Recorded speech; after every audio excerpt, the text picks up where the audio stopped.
Hi guys, this is Alex from MuseThemes.com, and today we're going to be taking a look at our new Google Analytics widget.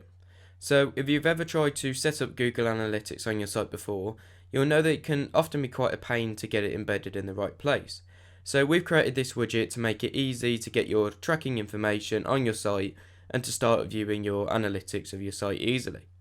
So to get started, let's jump into Muse, and I'm going to head into our library panel. And I'm just going to drag our Google Analytics widget onto our canvas.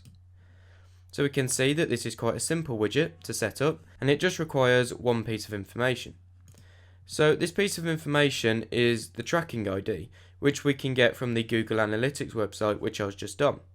So let's head over to this website, and when we're on this website, we're going to want to go onto our admin panel and view our actual site admin controls.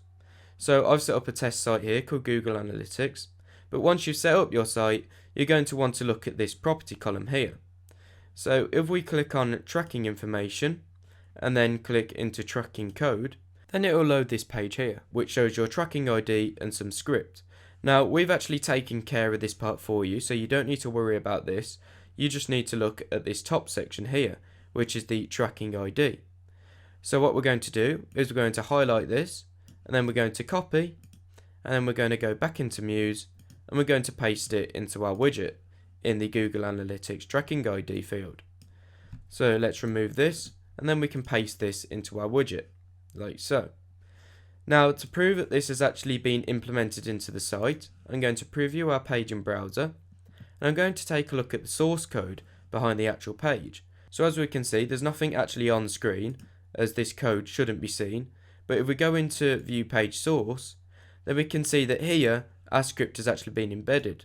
So if you remember from the other page, the script that we saw here, we've actually put this into the page for you, so you just need to enter your tracking ID.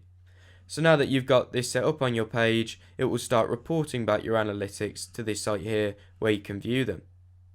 So that's pretty much it with this widget. I hope you enjoyed the tutorial, and as always, if you have any questions or queries, don't hesitate to drop us a note. Until next time, goodbye.